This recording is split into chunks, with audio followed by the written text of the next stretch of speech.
What's going on, Whalers fam? It's a tournament video today. We are in Dunedin, Florida, with the Traveling Turtles. It is a 9-pin no-tap tournament. For those that do not know and are new to the channel, a 9-pin no-tap is basically as long as you knock down 9 pins, it's going to come back as a strike, and on the leaderboard that you see, those strikes will come up as purple X's. So when I have edits on the overlay today, when I strike that way, it'll be a purple X, and if it's a normal strike, it'll be just as it usually would be. So yeah, anything in regards to overlay, that'll be how I format it. Purple strikes will be my 9-pin no tap strike, and then traditional strikes will just stay the way they usually look on any other video. Um, so yeah, this is my first time in Dunedin. Um, so I liked what I saw as soon as I walked in. It was really cool. So obviously coming from Friday where we were super sick, as I talked about in that video, this is like the second we felt better, but we were like, I don't know. The best way I could describe it is I wasn't really travel ready, like to go to Dunedin essentially. So you're gonna see a little bit of that as the video goes on. Angle looks pretty good from here. It's just slightly blocked-ish for warmies, but that's okay. But I don't really have much more to say. I'm gonna let you guys watch the bowling. You're gonna see a bunch of bowlers that you saw in the last Dunedin or not Dunedin, the last 9-pin no tap video that I did. You could check out my tournament series playlist for that one as well. We are going to be rolling with the radioactive vibe a bit more today as well, so you'll see that quite a bit. Not much Rhino today, but expect to see that, and obviously my spare ball. The Beast and Quantum Evo do not see action in this video. But with that said, let's get right to the gameplay. Sit back and enjoy our Welcome to Dunedin debut. Thank you guys for watching.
As we begin to wind down game one here at Dunedin Lanes, we are going to go up now in the 10th frame. I am showing a little bit of everybody as long as the game was good, so you will get a good chance, good like dose of everybody.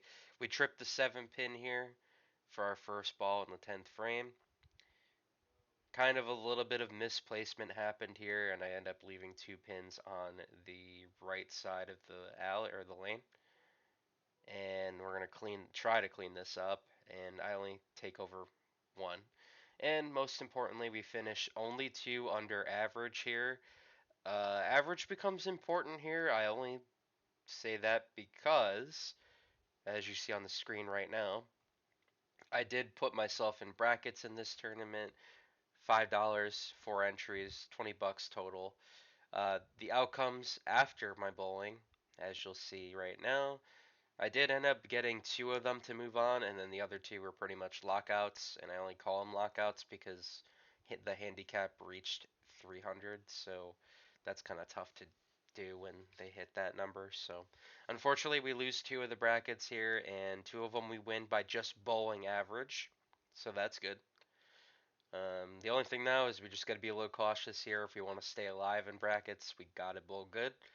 And if we don't, then we just have a chill third game if we do not end up keeping those 2 brackets alive. But anyways, you'll see them on the screen. And I'll put at the end of game 2, the update to those brackets up as well as time goes on. It's pretty cool though that you can play brackets and stuff. So, this is my first time ever getting into brackets, so I know people do this a lot in tournaments and stuff, but it's a first for us, so we get to experience it as well for the first time as well. Daryl's just going to wrap up his throws here in game one. I'm going to let you watch all that as my commentary continues to wind down. I do feel relatively okay after game one, though. I'm not like completely like blah, but as the day goes on, I'll kind of feel a little bit of that. But I definitely, after whatever you guys are going to watch at the end of this, I will more than likely, going into the next one that I do in 2 months, I plan to make sure I'm like actually tournament ready in terms of like being ready to play. Because this tournament starts at noon, so it's an early riser type tournament. I never bowled earlier tournaments before.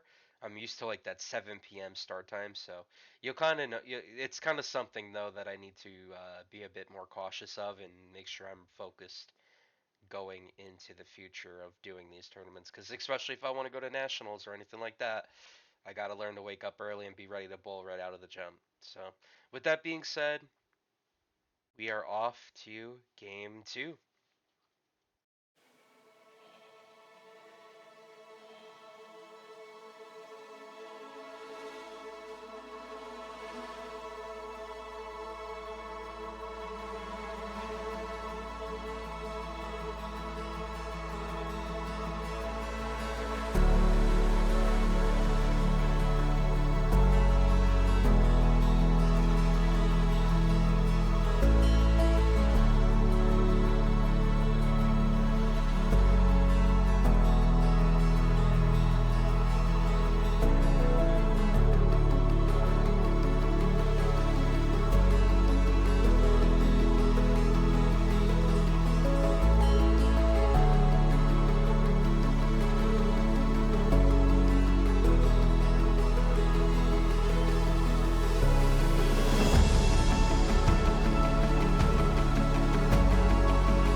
Alright, we're almost to the end of game 2 here. Michael's on a very good run as well. I end up splitting. This is probably the rare time I laugh at a split, but anyways, we're gonna just do the smart play here. Take 2 down and move on. So we're gonna be, regardless, we're finishing under average, so that probably pulls us out of brackets, but I'll show that when we get to the end of the game here. Crystal's just gonna wrap up here. Nothing too crazy. Continuing the strikeout. Now we get on to Michael here. He ends up dropping the throw here, hoping for a Brooklyn. And that doesn't end up happening. He's going to leave a baby split in return, which blows a 300 game. I show the spare here, which he'll get. And Michael will move on with, I think, a 268, something like that. I didn't see the score when I was commentating this. But for us, we dodge a 10-pin spare here with a 9-pin no-tap strike. This ball, we once again misplace and leave dish. Ugly leave. It's kind of ugly. But anyways, spare goes down with the vibe and we pick it all up. So no love lost there. 164 in game 2 for us. Our bracket result as Daryl wraps up once again. Unfortunately, we are bounced from brackets as 200 handicap doesn't really help. Or 200, I should say, for a handicap score does not win in brackets here. So, unfortunately, our day in brackets is over. One of them being a 307 and 246. So, sadly, since those were bad games, or we had a bad game and they didn't, they will move on to the finals of their brackets, and our run in the brackets is over for this tournament, sadly. But there's always the next tournament to get back in it, and I plan on playing a lot better than what I did here in the next one in 2 months from now, so be on the lookout for that. But luckily, our average probably goes down just a little bit because of the 164 game we just had, so I don't know. Not all is lost, I guess, with average-wise for the tournament. But all that means is we have no pressure going into game 3 and we can just play. Just have fun and just bowl. So that's really all there is to it.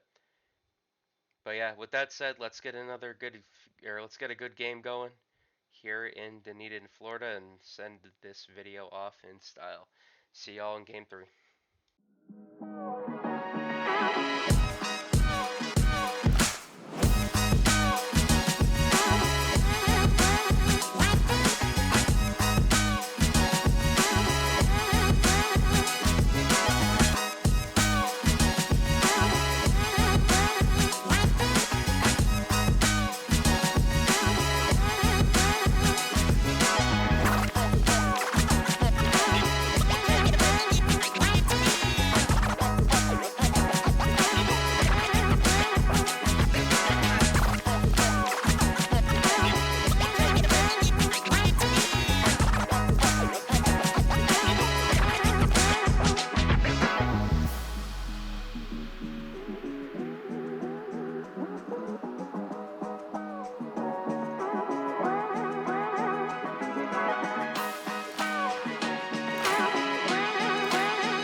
Well, it is time to wrap up our fun here in Dunedin, Florida. Final game of the video. Jason's just gonna wrap up. First off, couple strikes in the first two balls. I believe he left the split to finish. It's our turn now. We have a good chunk of strikes there. Some of them no tap strikes. We end up knocking down 8 pins on our first throw. We're gonna pull out our white dot here, and our white dot will successfully stay put and knock those 2 pins down. We get the fill ball out. I decided to pull out the rhino here. I didn't throw it good at all. I chucked it down the lane, took out 7, and yeah, that's about how that one ended. 228 finish on this game 3. So pretty much, yeah, we just chilled out a little bit more, just focused on getting some good balls on the lane out there. And ultimately, it kind of works out in our favor. We do break the 600 series marker, but not our to the standard of the average we put up in the first video, which was 220. And I'll talk about that in the recap momentarily. So yeah, we do miss our tournament average by a little bit. But yeah, as you get another good look at the bowling alley, I like the picture that they have in the right on the lane there. It's really cool. In my opinion, I liked it. It's nice going to a different bowling alley and seeing it for what it is. But yeah, some things we need to work on. Honestly, it's really just kind of being ready to go in an AM scene, kind of antsy. I was very antsy before this, so I gotta work on kind of just being like prepared mentally, I guess, to actually go bowl and bowl to the standard that I know how to bowl in league. So, can't really treat it like it's not league, but I think if I can bring that mentality to this, I'll be much better off. Anyways, recap wise, 50 pins under our average for the tournament. 220 average equals 660, so we missed that by 50. Placement, we finished in a 62nd place tie. I know it's funny, but that's how it happens. And I actually tied with Jason, who is featured a few times in the video. That's who I tied with for 62nd. 718 including handicaps, so that's why we're 62nd. It's not a scratch tournament, handicaps involved, so that's part of it. Our game by game breakdown is below as well. The scratch is on the top and the handicap is on the bottom below it. Our brackets, we didn't win any money back on brackets, so we're just going on to the next stop in a couple months. Be ready to go, do it again, and hopefully get better results. If you guys like this video, make sure to tap that like and subscribe button. It helps us out a ton, and I will catch you on the next video.